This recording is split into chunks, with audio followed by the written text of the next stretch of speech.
All right, Haiti news. We had the arrest of another suspect in the assassination of Haiti's president, Jovenel Moise. Moise was killed July 7th this past summer, and since Haiti has been ruled essentially by a prime minister. Just for some clarification, there was the president in charge. Now I don't think there's a sitting president at all. The prime minister essentially has control, and so the latest arrest was Rodolphe Jar, and his last name is spelled Jaar, and so I might not be pronouncing that great. But he was arrested in the Dominican Republic, same island as Haiti. He fled the Haitian half, got arrested at the request of the United States, and that was after Mario Antonio Placeos was arrested by the United States. I believe he was arrested in Panama, and talked about this on the last show we talked about Haiti on.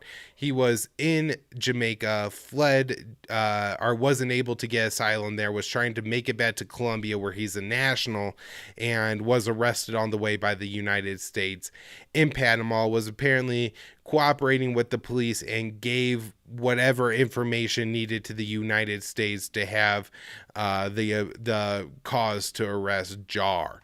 Now, there's this article by the New York Times that comes out about the same time as Rodolphe Jar's arrest, but this makes it a little bit more interesting because the New York Times actually talked to him while he was on the run. And so I just want to do a short little recap of something. So in July, we had the assassination of Moise. Talked in the past on the show about the New York Times reporting, and especially from statements gave from Moise's wife, who has survived the assassination attempt, the belief that he was arrested because he was going to provide a drug dossier to the U.S. government, to the DEA, to take down some of the drug gangs within Haiti. And don't know if that's true or not, but that's the narrative put forward. But I think that this current reporting ties to that a little bit. Right after Moise was assassinated, the power in Haiti went to the prime minister, who was a man named Claude Joseph. At the behest of the U.S. Western pressure, Joseph was pushed out of power, and a man named Ariel Henry took over the prime ministership. So this New York Times article titled "Haitian Prime Minister Had Close Links with Murder Suspects" is detailing Ariel Henry's connection with people who were possibly behind the assassination, including Mr. Jar here. Now, let's see. I believe, just mentioned 44 people in total have been arrested in Haiti for the assassination, including 18 Colombian military men, and I think 6 people with either American citizenship or permanent resident status. And so, yeah, let's get into this. And I guess Henry's closest ties to the assassination come through Joseph Felix Badio, and Badio, it probably is pronounced. Badio was apparently recruited, or Jar was recruited into the plot against Moise by Badio, right? And so there's phone records and reported visits from Badio to Henry, both before, immediately after, and then, in the months after the assassination of Jovenel Moise, the president. So those are really interesting ties. Henry has dismissed the chief prosecutor, and the prosecutor believes that Henry would be a key suspect in the assassination, were he not the leader of the country. Jar admits that he helped fund the plot and contributed $130,000. He said that he did this for a few reasons. Now, remember, this is a man who's involved in a criminal plot against a country's president. He's going to maybe present or leave out some facts that are more incriminating to him or whatever. But he claims that this the president wasn't going to be killed, just, disposed. And he thought that, the president was becoming increasingly authoritarian and terrible, and that Badillo had a close ties with Henry, and that would give Jar an opportunity to like get government contracts and essentially just corruption and cronyism and everything like that. And but then he finally agreed on his involvement because he heard that the Americans would back it. And so, there's a lot of things here that maybe are true, maybe not. Maybe he didn't hear the Americans would back it. Maybe somebody told him that the Americans were back, and that person just made it up. Maybe the Americans were actually backing this assassination or overthrow, mostly for whatever reason. Completely unclear and all of that, but you do have a suspect making that claim. Very, very interesting, all of this, and just not exactly sure of what's happening in Haiti at this point, but want to continue to talk about all this. Now, one mention, and this was a point made by Ryan Grimm on Morning Rising, I think it's called, not the greatest show, but he does break down this article and talk about how it's not until the very bottom of the article do they mention that Jar said he was only involved because the Americans backed it.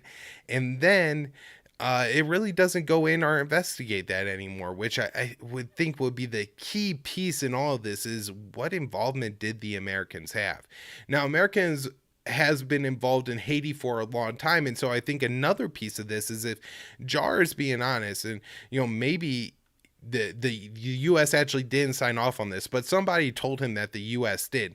The fact that he would go along with this because he thought the U.S. signed off on it also, just talks about the overall problem with the U.S. interference in this region has been, for such a long time. Couple other stories on Haiti. Tons of people trying to flee the country, tens of thousands, coming to the U.S., coming to Mexico, applying for asylum wherever. And the U.S. has been overwhelmingly just sending them back. The Coast Guard just took 176 Haitians off a wooden sailing vessel, and they claimed it was unseaworthy. I don't know. They could have just been stopping this boat because they didn't want them to make it into the United States. But these people are being sent back to Haiti. We also had this article at Reason.com titled Haitians Meet the New Deporter-in-Chief, talking about how Biden has essentially, just dropped the fake spray tan from Donald Trump and is acting just like him when it comes to the treatment of migrants, particularly the fact that the Border Patrol is arresting, it has 17,000 arrests in September of 2021, so that's 2 months after this assassination. And just, the fact that the U.S. has such a large role in, the artificial poverty that the Haitian people currently face every day, and that, we're now turning those people back and treating them so brutally is pretty disgusting, especially, when Donald Trump comes in and does it. At least he said he was going to do it. Biden was going to be, the great humanitarian on this issue. And it's almost worse because nobody actually cares and there's no political pressure on Biden to be any better on it. Last story on Haiti, and part of the reason I wanted to talk about this is this seems like the kind of thing that's going to get a lot of play in the United States. It's a very, very sensational title. A kidnapped gang stole a maternity hospital's new generator in Haiti. Now it has to close. And so what it sounds like was happening was there was a $38,000 generator that was going to be delivered to a hospital in Haiti that had a pretty key maternity ward. And I believe as it was being delivered, right? It's not like they went to a maternity hospital and stole the generator.